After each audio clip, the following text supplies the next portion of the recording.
हज़ारों टूरिस्ट जो ताजमहल देखने आते हैं वो ये नहीं जानते कि जो वो सामने देख रहे हैं वो ताजमहल का पिछला हिस्सा है। दरअसल जो शाही दरवाज़ा है वो नदी के किनारे दूसरी तरफ है। आज ज़्यादातर टूरिस्ट ताज को वैसा नहीं देख पाते जैसा कि शाहजहां चाहते थे। मुग़ल काल में ताज तक पहुंचने के लिए नदी ही मुख्य रास्ता थी। ये एक तरह का हाईवे था। बादशाह और उनके शाही मेहमान नाव में बैठकर आते थे। नदी के किनारे एक चबूतरा हुआ करता था। नदी बढ़ती गई और वो बहुत पहले ही नष्ट हो गया।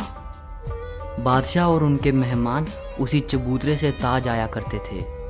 ये कहा जाता रहा है कि शाहजहां ने ताजमहल बनाने वाले मज़दूरों के हाथ कटवा दिए थे, लेकिन ये बात एक अफवाह जैसी लगती है क्योंकि इस बात का कोई प्रमाण मौजूद नहीं है।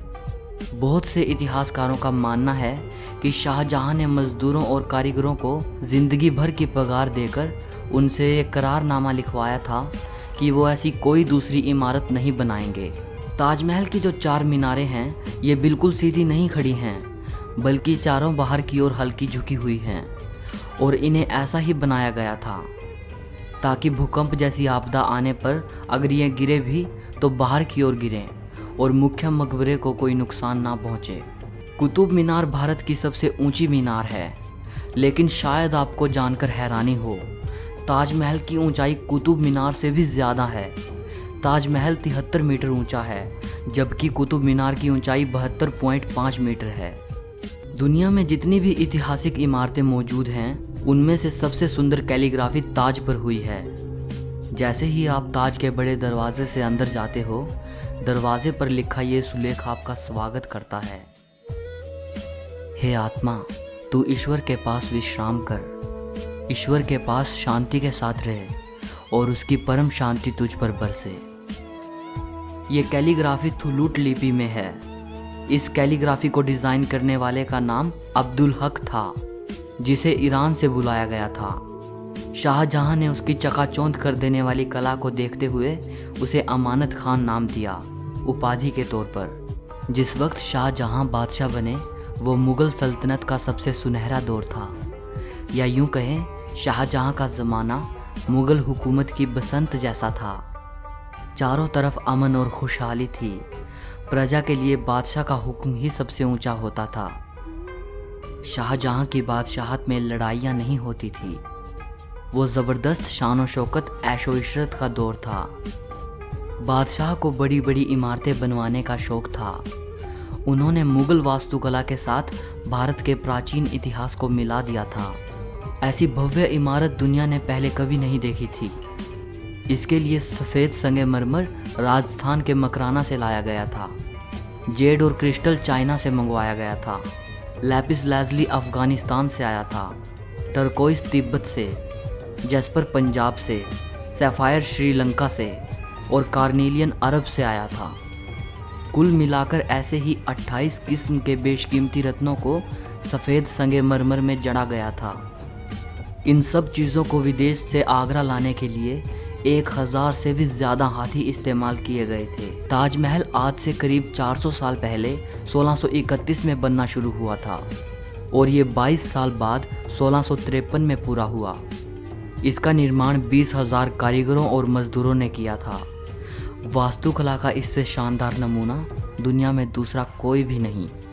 ताजमहल के निर्माण के लिए हर चीज़ को हीरे की तरह परख कर चुना गया था। ताजमहल की दीवारों पर जो नक्काशी है, इसकी तकनीक इटली के कारीगरों से सीखी गई थी। उज़्बेकिस्तान के बुखारा से संगमरमर को तराशने वाले कारीगर बुलाए गए थे। ईरान से संगमरमर पर कैलीग्राफी करने वाले कारीगर आए थे और पत्थर को तराशने के लिए बलूचिस्तान के कारीगरों को बुलाया गया था। 1857 की क्रांति के दौरान अंग्रेज़ों ने ताज को काफ़ी नुकसान पहुंचाया। उन्होंने लैपिस लाजुली जैसे कई बेशकीमती रत्नों को ताजमहल की दीवारों से खोदकर निकाल लिया था। ताजमहल के मुख्य गुंबद का जो कलश है, किसी ज़माने में वो सोने का हुआ करता था।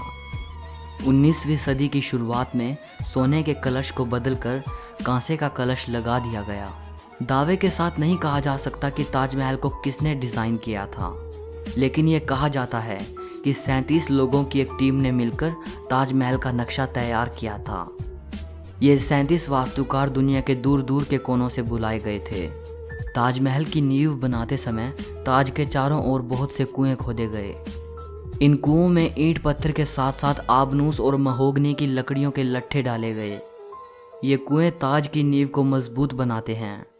आबनूस और महोगनी की लकड़ियों में ये खासियत होती है कि इन्हें जितनी नमी मिलती रहेगी ये उतनी ही फौलादी और मजबूत रहेंगी। और इन लकड़ियों को नमी ताज के पास बहने वाली यमुना नदी के पानी से मिलती है।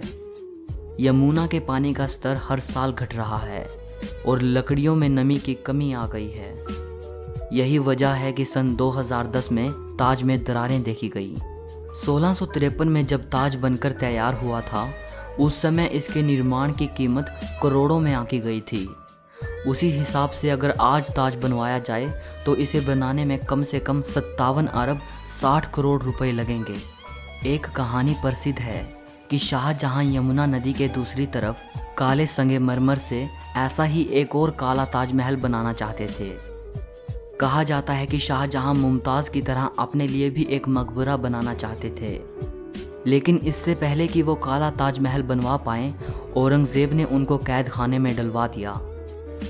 लेकिन इतिहासकार कहते हैं कि ये बाद में बनाई गई मनगढ़ंत कहानियां हैं। जिस जगह शाहजहां के काला ताज बनवाने की बात कही जाती है वहाँ कई बार खुदाई की जा चुकी है, लेकिन ऐसा कोई सबूत नहीं मिला जिससे ये पता चले कि शाहजहां काला ताज बनवाना चाहते थे। ताजमहल का डिज़ाइन हुमायूं के मकबरे से प्रेरित दिखता है। हुमायूं शाहजहां के परदादा थे। उनका ये मकबरा हिंदुस्तान में आगे बनने वाली कई मुगल इमारतों के लिए प्रेरणा बना। दूसरे विश्व युद्ध में सरकार ने मकबरे के चारों ओर बांस का घेरा बनाकर सुरक्षा कवच तैयार कराया था, जिससे कि हवाई बमबाजों को भ्रमित किया जा सके और ये जर्मन और जापानी हवाई हमलों से सुरक्षा प्रदान कर पाए। 1965 और 1971 के भारत पाकिस्तान युद्ध के समय भी यही किया गया था। कई देशों में ताजमहल की नकल पर बनी इमारतें मौजूद हैं, जैसे चीन, बांग्लादेश और कोलंबिया में। और ऐसी एक इमारत भारत में भी मौजूद है, बीबी का मकबरा। ये इमारत महाराष्ट्र के औरंगाबाद में है।